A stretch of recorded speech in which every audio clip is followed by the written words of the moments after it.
अस्मद्गुरुभ्यो नमः। श्रीशैलेशदयापात्रं दीभक्त्यादिगुणार्णवं यतीन्द्रप्रवणं वन्दे रम्यजामातरं मुनिं। लक्ष्मीनाथसमारम्भां नाथयामुनमध्यमाम् अस्मदाचार्यपर्यन्तां वन्दे गुरुपरम्पराम्। హిందూ ధర్మ ప్రేక్షకులకు నమస్కారం. తిరుప్పావై దివ్య ప్రబంధంలోని 10వ పాసురాన్ని ఇప్పుడు అనుసంధించుకుందాం. నోత్తుచ్చు వర్గం పుగుకిండ్ర అమ్మనాయ్ మాత్తముం తారారో వాసల్ తిరువాతార్ నాత్తతుళాయ్ ముడి నారాయణన్ நம்மால் போத்த பறை தரும் புண்ணியநாள் பண்டொரு நாள் குத்தத்தின் வாய் விழுந்த கும்பகர்ணனும் தோத்து முனக்கே பெருந்துயில் தான் தந்தானோ ஆத்தவனந்தலுடையாய் அருங்கலமே தேத்தமாய் வந்து తిరవేలోరెంబావాయ్. ఆండాళ్ళమ్మవారు మనకు ప్రసాదించిన తిరుప్పావై దివ్య ప్రబంధంలోని పాసురాలలో ఇప్పటి వరకు మనం ముగ్గురు గోపికలను మేల్కొల్పడం జరిగింది. ఆ ముగ్గురు కూడా ముగ్గురు ఆళ్వార్లకు సంకేతంగా పెద్దలు చెప్తారు. ఎలాగంటే పొయ్యి ఆళ్వారు, పూయెత్తాళ్వారు, పేయాళ్వారు. వీరు ముగ్గురు కూడా ఒకే కాలంలో కాంచీపురంలో జన్మించి ఉన్నారు. ఇప్పుడు భక్తిసారులు అని పిలువబడేటటువంటి తిరుమంగై ఆళ్వార్లు ఈ ఆండాళ్ళ గోపికగా ఆండాళ్ళమ్మవారు భావిస్తున్నారు. ఏ విధంగా అనేది సామాన్యార్థం విశేషార్థంలో తెలుసుకుందాం. నోత్తుచ్చు వర్గం పుగిన్ర అమ్మనాయి నోము నోచి స్వర్గమును ప్రవేశిస్తున్న ఓ అమ్మా అని వీళ్ళు పిలుస్తున్నారు. అంటే వీళ్ళందరూ కూడా నోము నోచుకుని ధనుర్మాసం అనేటటువంటి నోము ద్వారా శ్రీకృష్ణుడిని పొందాలని భావిస్తున్నారు. నువ్వేంటమ్మా నీకు నోము నోచేసుకుని దాని ఫలాన్ని కూడా పొందేసావా అనేటటువంటి ఉత్సుకతతో ఈ లోపల ఉన్నటువంటి గోపికను వీళ్ళు పిలుస్తున్నారు. స్వర్గం అంటే ఏంటి? భగవంతుడిని పొందడం. నరకం అంటే భగవంతుడికి దూరంగా ఉండడం. ఈ విషయాన్ని మనకి సీతమ్మవారు వనవాస సమయంలో వనవాసానికి బయలుదేరే సమయంలో రామచంద్రుడు నిన్ను వెళ్ళమని కదా, నేను కదా వెళ్ళేది, నేను వెళ్తానంటే లేదు రామా, నువ్వెక్కడుంటే అదే నాకు స్వర్గం, నీకు దూరంగా ఉండడమే నాకు నరకం అని చెప్తుంది ఆ తల్లి.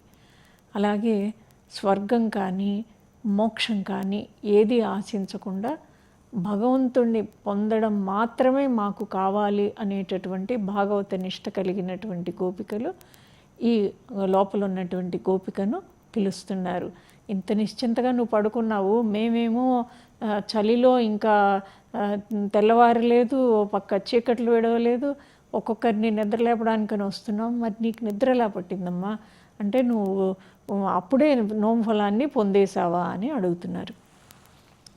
అలాగే ఈ గోపికలందరూ కూడా ఏమని స్వామిని పిలుస్తున్నారంటే లోపల ఉన్నటువంటి గోపిక స్వామిని ఎలా పొందింది అని, శ్రీకృష్ణ పరమాత్మే సర్వ వేదాలకు, సర్వ యజ్ఞాలకు, సర్వ ఇష్టులకి, సమస్త శాస్త్రాలకి, సమస్త పురుషార్థాలకి అన్నిటికీ కూడా స్వామే కారణం. ఆ స్వామిని పొందడమే ఈ నోము యొక్క ఫలం. ఆ ఫలాన్ని నువ్వు పొందేసావా అని చెప్పి వీళ్ళకి కలిగిన కుతూహలం కొద్దీ వీళ్ళు అడుగుతున్నారు. ఎందుకంటే ఆ గోపిక ఇంకా నిద్ర లేవలేదు కాబట్టి. మత్తమం తారారో వాసల్ తెరవాతాళ్, నువ్వు తలుపు తెరవకపోయినా కనీసం మాతో మాటైనా పలుకమ్మా అంటున్నారు. ఇది బాహ్యమైనట్టు అర్థం. విశేషార్థం ఏంటంటే తలుపులు అనేది ఆ గోపికకి బయట ఉన్నటువంటి గోపికల బృందానికి మధ్య ఉంది. తలుపు తీయకముందే మాట అనేదైనా మాతో పలుకమ్మా ఎందుకంటున్నారంటే మనను ముందుగా తరింపచేసేది శ్రవణం. ఒక పలుకు అనేది మాట ద్వారా మనకు ఒక మంచి మాట మనని ఒక మంచి మార్గం వైపు పంపిస్తుంది. అలాగే ఒక మంచి మాట మనకి కొండంత బలాన్ని ఇస్తుంది. ఈ ఒక పని చేయలేము, నువ్వు చేయగలవు, ఎందుకు చేయలేను, నన్ను నైరాశ్యంలో ఉన్నావు, నువ్వు చెయ్యి అని చెప్పి ఒక మాస్టారు ఒక స్టూడెంట్ని గనక ఆయన ప్రోత్సహిస్తే అప్పటి వరకు ఆ లెక్కలో హిందీయో లేకపోతే ఏదో సైన్సో ఏదో సబ్జెక్టులో భయం ఉన్నవాడు ముందుకెళ్తాడు. అలాగే ఒక మంచి మాట అనేది మనని ముందుకు నడిపిస్తుంది. ఆ మాటని మాకు ముందు వినిపించు. మనం తరింపజేయబడడానికి మొట్టమొదటి అడుగు మంచి మాట. నువ్వు మమ్మల్ని తలుపు తీసి నీ దర్శనం ఇవ్వకపోతే పోయావు, కనీసం మాటైనా పలుకమ్మా అని వీరు ఆ గోపికని పిలుస్తున్నారు. ఆ విన్నవించడంలోని అంతరార్థం ఏంటంటే, భాగవతోత్తముల యొక్క శ్రీ సూక్తులు అనేవి మనని నడిపించేటటువంటి ఒక మార్గదర్శనాలు. మనం ఏ విధంగా నడుచుకోవాలి, మన నిత్య జీవితంలో ఎలా ఉండాలి, ఫలానా ఒక పని చేయడానికి మనకు ఒక పరీక్షలాగా వస్తుంది. అంటే ఎవరికి తెలీదు, ఈ చిన్న చెడ్డ పని చేసేస్తే మనకి చాలా లాభం ఉంటుంది. అప్పుడు మనని మనం ఆత్మ పరిశీలన జరగడానికి ఆధారమైనటువంటిది ఇటువంటి దివ్యమైనటువంటి వాంగ్మయం. అమ్మవారు ఏం చెప్పారు, ఈ పాసురం పాడేసి ఒక హారతి ఇచ్చేస్తే అక్కడితో పూజ అయిపోయిందా? కాదు. ఆ పాసురంలో అమ్మవారు ఏం చెప్పారు, ధర్మాచరణకి ఏ విధంగా ఇది మార్గంగా పనిచేస్తుంది, ఆ ఒక్క మంచి మాట, ఈ ఎవరు చూడలేదని చెడ్డ పని చేసినా ఆ చేసిన దాని యొక్క ఫలం రేపటి రోజు నేను అనుభవించాలి. ఇవాళ నేను నవ్వుతూ పాపం చేస్తాను, కానీ రేపటి రోజు ఏడుస్తూ అనుభవించాలి ఆ పాపం యొక్క ఫలితాన్ని. ఎప్పుడైతే ఈ పాపభీతి మనలో ఉంటుందో అప్పుడు మనం నెమ్మదిగా అప్రయత్నంగా అయినా కానీ భగవద్ని యొక్క గుణకీర్తనం వైపు మనకు ఆభిముఖ్యం అనేది కలుగుతుంది. పాపభీతి తొలగిపోతే పుణ్యకార్యాలు చేయాలటువంటి ఆసక్తి కలుగుతుంది. అందుకు దోహదపడేటటువంటి మంచి మాటని మాతో పలుకమ్మా అని వీరు విన్నవిస్తున్నారు. అలాగే రామచంద్రుడు కూడా ఒక్కసారిగా ఆంజనేయ స్వామిని అడుగుతారు, సీతమ్మ విరహంతో ఉన్నప్పుడు, మధురాలాప కిమహ మమ భామిని, ఎంతో మధురంగా మాట్లాడేటటువంటి నా సీత ఏ విధంగా మధురంగా పలికిందో ఒకసారి చెప్పవా హనుమా అని. అప్పుడు తెలుస్తుంది మనకి మాట అనేది ఎంత మధురంగా ఉండాలి. నేను నిజమే మాట్లాడతానంటే ఎదుటివాడు కష్టపెట్టుకున్నా పర్వాలేదు అనేది కాదు. ఎప్పుడూ కూడా మాట అనేది ఎదుటివాడికి చెప్పేటప్పుడు ఇంత పరుషత అనేది తగ్గించుకోగలిగితే అది ఎంతో ఉత్తమం అని చెప్పి మనకి ఇందులో నిరూపించబడుతోంది. అలాగే నాత్తతులాయముడి నారాయణన్, కిరీటమందు పరిమళించినటువంటి తులసి గల నారాయణుడు. గోపికమ్మ, నువ్వు తలుపు తీయలేదు, మాట్లాడలేదు, కానీ నీ లోపల నారాయణుడు ధరించినటువంటి కిరీటంలో ఉన్నటువంటి తులసి యొక్క దివ్యమైన పరిమళం మాకు బయట ఉన్న మాకు కూడా వ్యాపిస్తోంది అని ఇది బాహ్యమైన అర్థం. ఆంతరంగిక అర్థం ఏంటంటే, నారా అనే సమస్త పదార్థాల్లో కూడా నివసించేవాడు నారాయణుడు. ఆ నారాయణ శబ్దానికి ఉన్నటువంటి మహిమ అసాధారణమైనది. మనం విష్ణు సహస్రనామంలో కూడా ఆర్తా విషణ్ణాః శిథిలాశ్చ భీతాః ఘోరేషు చ వ్యాధిషు వర్తమానాః సంకీర్త్య నారాయణ శబ్దమాత్రం విముక్త దుఃఖా సుఖినో భవంతి అంటారు. ఒక్కసారి ఆర్తితో నారాయణ అని పిలిస్తే స్వామి వెంటనే మనకి ఆ బాధ నుండి మనని ఉపశమింపజేస్తారు. అది శారీరక బాధ కావచ్చు, మానసిక బాధ కావచ్చు.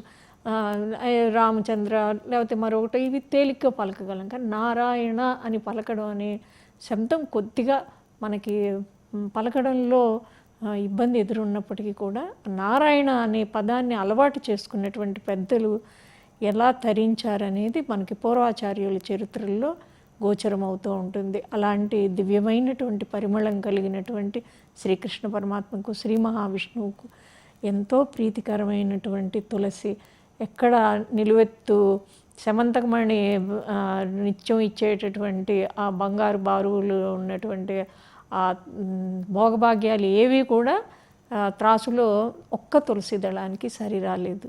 అలాంటి తులసి యొక్క దివ్య పరిమళాలు నింపుకున్నటువంటి నారాయణుడు లోపల ఉన్నాడా అని వీళ్ళు అడుగుతున్నారు. నమ్మాల్ పోత్తపరేతరం పుణ్యనాల్. ఆ నారాయణుడు ఎలాంటి వాడంటే, మంగళం పాడగానే మాకు పరని అనే వాయిద్యాన్ని ప్రసాదించే పుణ్యుడు.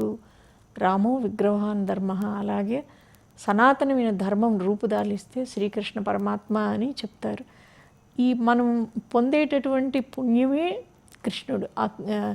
కృష్ణుడి యొక్క దివ్యమైనటువంటి ఆ ధార్మిక గుణాన్ని, శ్రీరామచంద్రుని ధార్మిక గుణాన్ని ఇక్కడ ఆండాళ్ళ గోపిక కీర్తిస్తున్నారు.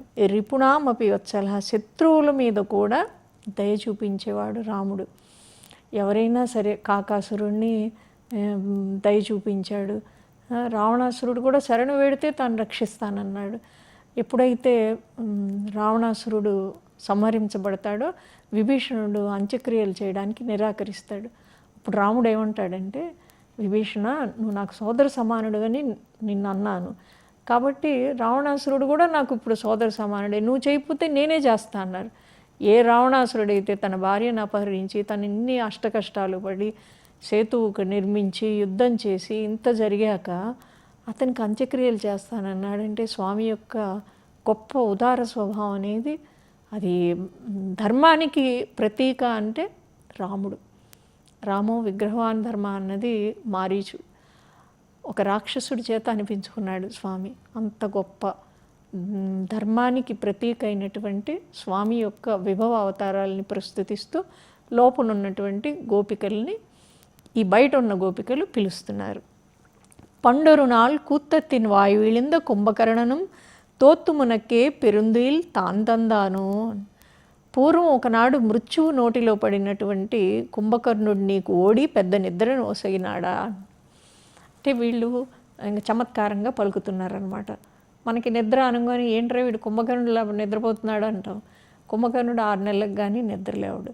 ఆ కుంభకర్ణుడితో నువ్వు పందెం వేసుకుని ఆయన ఓడిపోయి నీకు ఆ పెద్ద నిద్రనిచ్చాడా, లేకపోతే మేము ఇన్నిసార్లు రామచంద్రుడిని కృష్ణుడిని కీర్తిస్తున్నాం పలుకుతున్నాం అయినా కూడా నువ్వు లోపల నుంచి నిద్ర లేవట్లేదంటే నీకు కుంభకర్ణుడి నిద్రే వచ్చిందని. బాహ్యలోకంలో మనం అలసిపోయి శరీరం సమస్యలు నిద్రపోయాము. ఒక పూట అన్నం తినపోయినా పర్లేదు, కానీ నిద్ర లేకపోతే లోపల అవయవాలన్నీ కూడా సరిగా పనిచేయవు. అలాంటి గాఢమైన నిద్రపోయేది బాహ్యంగా ఉండేటటువంటి భౌతికమైన నిద్ర. యోగులు క్షీర సముద్రంలో స్వామి పవళించి ఆర్తరక్షణ కోసం ఆయన వేచి ఉంటాడు. ఆయన అక్కడ అంటే ఎప్పుడు ఎవరు వచ్చి ఇంద్రుడు వీళ్ళ ఎవరో వచ్చి మాకు ఇలా ఋషులు కానీ వచ్చి భూమి మీద ఈ రాక్షసులు ఇలా హింసిస్తున్నారు, లేకపోతే మాకు ఈ కష్టం వచ్చిందని చెప్పగానే ఆయన సిద్ధంగా ఉండడానికి అని చెప్పి పాల సముద్రంలో పవళించి ఉంటారు. అదే ఆయన యోగ నిద్ర. అయితే ఈ గోపికమ్మది తామస నిద్ర కాదు, ఈ యోగ నిద్ర కాదు. ఈ రెండిటికి మించి భగవద్ అనుష్ఠానమే నాకు ఉపాయము, అదే నాకు ఉపాధి అనేటటువంటి స్వస్వరూప జ్ఞానం కలిగినటువంటి గోపిక వెళ్తున్న నిద్రని వీళ్ళు చమత్కారంగా కుంభకర్ణుతో అంటారు. అయితే ఆ కుంభకర్ణుడు ఏం చేశాడు, నిద్ర లేవగానే పాపం 3 అన్నదమ్ముల్లో రావణాసురుడేమో నిజంగా పాపం చేస్తాడు అమ్మవారిని తీసుకొచ్చి. నువ్వు కుంభకర్ణుడు నిద్ర లేస్తూనే తీవ్రంగా హెచ్చరిస్తాడు రావణాసురుడు, నువ్వు చేసింది చాలా తప్పు, రాముడు ఏమన్నా సామాన్యుడా, సేతువు కట్టాడు, ఇంతమందిని పరివారం అంతా సంహరించాడు, ఇంకా నీకేది దిక్కు లేదు, నువ్వు చేసింది తప్పు కాబట్టి వెళ్ళి అమ్మవారిని సీతమ్మవారిని నాకు అప్పగించి శరణు వేడు అంటాడు. నేను వినను అంటాడు. ఇంకా ఏం చేస్తాడు, ఎంత చెప్పినా వినకపోతే కుంభకర్ణుడు నువ్వు నా సోదరుడు కాబట్టి తప్పదు అని, ఆయనకి మరణం సంభవిస్తుందని తెలిసి కూడా తను వెళ్ళి చేస్తాడు. కానీ విభీషణుడు ఏం చేస్తాడు, నువ్వు చేసింది తప్పు, నేను నీ దగ్గర ఉండనని వెళ్ళిపోతారు. ఇది 3 అన్నదమ్ముల్లో ఉన్నటువంటి తారతమ్యం. ఈ కుంభకర్ణం అనేది కుంభకర్ణుడు అని శబ్దం మనం పలుకుతాము, ద్రవిడ భాషలో అది కుంభకర్ణం అంటారు. అంటే దానికి బాకి ఒత్తు ఉండదు. కుంభంలో ఉత్పత్తి అయినటువంటి అగస్త్య మహర్షి గురించి ఉంటుంది. అగస్త్య మహర్షి ఎంత గొప్పవాడంటే శివపార్వతుల కళ్యాణం జరుగుతున్నప్పుడు కైలాసంలో అందరూ వెళ్తారు. ఇటు దక్షిణాదిన ఉన్నటువంటి మహర్షులు ఋషులు యుక్త పురుషులు వీళ్ళందరూ కూడా కైలాసానికి వెళ్తారు. వెళ్ళేసరికి ఏమవుతుందంటే ఈ భాగం తేలికైపోయి ఆ భాగం బరువు ఎక్కిపోతుంది. అప్పుడు ఒక బ్యాలెన్స్ అనేది అవడం కోసం అని చెప్పి ఈ పొట్టిగా ఉండేటటువంటి అగస్త్య మహర్షిని పంపిస్తారు దక్షిణ దిక్కుకి. అది ఆయన దక్షిణ దేశంలో అగస్త్య మహర్షి యొక్క ప్రభావం అనేది చాలా గొప్పగా ఉంటుంది. ఆయన వస్తున్నప్పుడు వింధ్య పర్వతం అనేది మధ్యలో ఉంటుంది. ఆ వింధ్య పర్వతాన్ని ఆయన అడ్డగిస్తారు. ఎలాగా అంటే ఈ వింధ్య పర్వతం పెరుగుతూ సూర్యగమనానికి అడ్డంగా అది అవుతూ ఉంటుంది. ఎందుకని ఆ వింధ్య పర్వతం దేనికి సంకేతం అంటే మన లోపల ఉన్న అహంకారం. మనకి 4 డబ్బులు వచ్చాయి, 4 కొండలు వచ్చినట్టు లెక్క. ఆ వింధ్య పర్వతానికి ఇంకో 4 కొండలు యాడ్ అవుతాయి. మనకి 4 అక్షరాలు వచ్చాయి, అవి తెలిసే చదువుకున్నాం. 4 కొండలు మనలో అహంకారం పెరుగుతుంది. మనం 4 ఎకరాల పొలం కొన్నాం, 4 కొండలు పెరుగుతాయి. ఇప్పుడు పెరిగి మన హృదయంలో నివసించేటటువంటి సూర్యమండలంలో ఉన్న నారాయణుడు ఎలాగైతే బాహ్యంలో ఉన్నారో మన అంతరాత్మలో ఉన్నటువంటి భగవంతుడిని పొందడానికి ఇది అడ్డం అవుతోంది. అడ్డం అవుతున్న అహంకారాన్ని ఆయన అడ్డగించారు. ఎలాగా అంటే వింధ్య పర్వతం దగ్గరికి వెళ్ళి ఈయన మహా గొప్ప తపస్శాలి, వెళ్ళగానే అది కిందకి దిగి వినమ్రతతో నమస్కరిస్తుంది. వింధ్య పర్వతమా, నేను తిరిగి వచ్చే వరకు నువ్వు ఇలాగే ఉండంట అని ఆయన పాపం ఈ దక్షిణ దేశంలో ఆయన ఉండిపోయారు. వింధ్య పర్వతం నేటికి అలాగే ఉండిపోయింది. అలాగే రెండో గొప్పతనం ఏంటంటే సమస్తమైనటువంటి ఆ సముద్ర జలాన్ని మొత్తం ఈయన ఆచమనం చేసేస్తారు. సముద్ర తీరంలో ఉన్న అగస్త్య మహర్షి యొక్క ఆశ్రమాన్ని సముద్రుడు ముంచెత్తినప్పుడు ఈయనకు కోపం వచ్చి, ఓహో నువ్వు ఆశ్రమాన్ని ముంచుతున్నావా, సరే అని చెప్పి ఆచమనీయం చేస్తాడు. ఓంకేశ్వరాయ స్వాహ, నారాయణ స్వాహ, మాధవాయ స్వాహ. మూడోసారి అనేసరికి అక్కడ నీరు ఎండిపోయి సముద్రం ఖాళీ అయిపోతుంది. అప్పుడు ఆయన ప్రార్థించగా తిరిగి వీడుస్తాడు అగస్త్యుడు. అందుకే ఉప్పగా ఉన్నాయని అంటారు. ఆ సముద్ర జలం అనేది సంపూర్ణంగా గ్రహించారు. ఏమిటి ఆ సముద్ర జలం? దానికి సంకేతం ఏంటంటే సంపూర్ణమైనటువంటి భగవంతుని యొక్క తత్వజ్ఞానం. అలాగే మృత్యుతో సమానమైనటువంటి వాతాపిని ఈయన జీర్ణం చేసుకున్నారు. ఈ వాతాపి అనే రాక్షసుడిని ఆయన ఈ రోజుకి కూడా మనం పిల్లలకి, చంటి పిల్లలకి పాలు తాగించి, కొంతమంది ఇళ్లలో ఇప్పటికీ అంటారు జీర్ణం వాతాపి జీర్ణం అంటారు. ఆ వాతాపి అనే ఎలోలుడు అనే గాథ ఇంకోటి ఉంటుంది. ఆ ప్రకారంగా వాతాపి అనే రాక్షసుడిని ఎలాగైతే ఈయన అగస్త్యుడు జీర్ణం చేసుకున్నాడో, ఈ శాస్త్ర జ్ఞానాన్ని కూడా ఆయన సముద్రం వల్లే లోపలికి తీసుకుని మనలో ఉన్నటువంటి అరిషడ్ వర్గాల్ని జయించేటటువంటి తత్వాన్ని ఆయన జీర్ణింప చేసుకున్నారు. ఈ అగస్త్య మహర్షి ఎంత గొప్పవారంటే ఈ రోజుకి కూడా మీరు కనుక తిరుపతి యాత్రలో వెళ్ళినప్పుడు అక్కడ అగస్త్యేశ్వర స్వామి ఆలయం ఉంటుంది.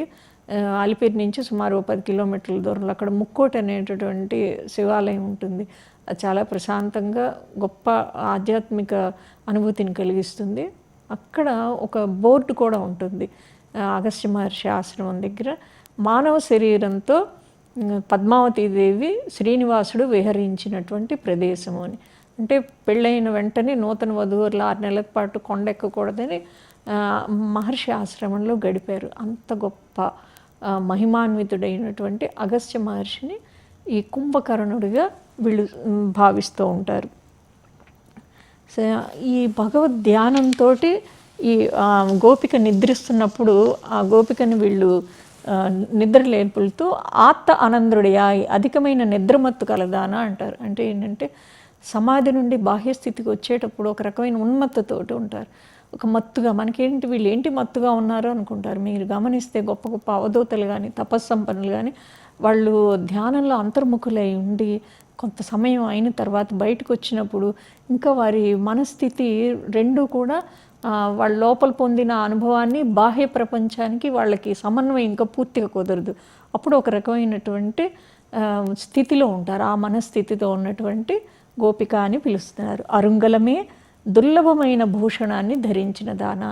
అంటే ఏదో బంగారంతో తయారు చేశారో లేకపోతే వెండితో చేశారో లేకపోతే లాటినంతో చేశారో ఆభరణం కాదు.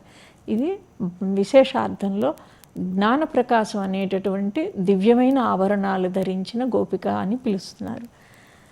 తీర్థమాయి వందు తెరవు, తేరుకొనన్న దానివై వచ్చి తలుపు తెరువుము అని చెప్తున్నారు. అంటే భగవద్ అనుభవం పొందినది, ఆ అనుభూతిని పొందిన దాని ఆ స్థితి నుండి వీరు బయటికి రావడం అనేది అంత తేలికగా రాదు. కొద్దిపాటి సమయాన్ని తీసుకుని నువ్వు తేరుకునిరా. బాహ్యార్థంలో ఏంటంటే నువ్వు నిద్ర లేవగానే జుట్టు సవరించుకోకుండా, బొట్టు సరిగా పెట్టుకోకుండా బయటికి రాకు అని వీళ్ళు పిలుస్తున్నట్టుగా అనిపిస్తుంది. కానీ విశేషార్థంలో గమనిస్తే భగవద్ అనుభూతిలో నిండి ఉన్నటువంటి ఆ గోపిక బయటికి రావాలి అన్నప్పుడు తన యొక్క స్వస్వరూప జ్ఞానం నుండి బాహ్య ప్రపంచంలోకి జాగరూకతతో రమ్మని వీళ్ళు హెచ్చరిస్తున్నారు. ఈ విధంగా వీళ్ళు చెప్పినప్పుడు ఈ పాసురంలో ఈ గోపిక ఏకేంద్రియ అవస్థలో ఉంది. అంటే ఇంద్రియాలు ఏవి పనిచేయకుండా మనసు భగవద్ అనుష్ఠానంలో ఉండి సిద్ధోపాయ స్థితికి వెళ్ళింది.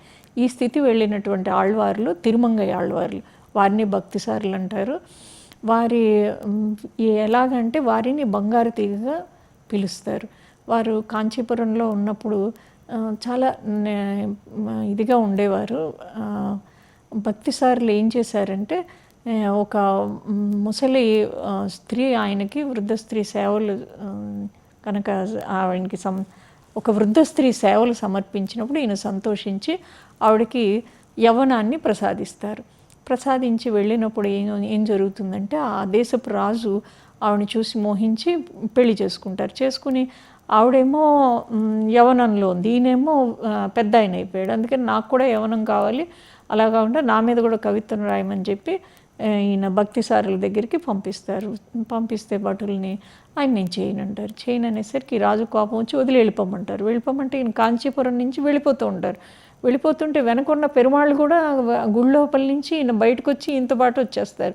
అప్పుడు రాజు చెంపలేసుకొని వచ్చి కాళ్ళ మీద పడి ఇక్కడే ఉండండి అంటారు. అందుకే ఈ రోజుకి కూడా అక్కడ గుడిలో యథోక్తకారి పెరుమాళ్ళు అంటారు. అలాగే ఈయన కుంభకోణం వెళ్ళినప్పుడు కుంభకోణంలో ఉండేటటువంటి స్వామి సారంగపాణి స్వామి, ఆయన ఈ భక్తిసారులు ప్రదక్షిణం చేస్తున్నప్పుడు ఆయన్ని చూడాలని తలెత్తి పైకి చూస్తున్నప్పుడు చుట్టూ ఉన్న వాళ్ళందరూ ఆశ్చర్యపోతారు. ఈ రోజుకి కూడా కుంభకోణంలో స్వామి శిరస్సు కొంచెం పైకి ఎత్తి ఉన్నట్టుగా ఉంటుంది.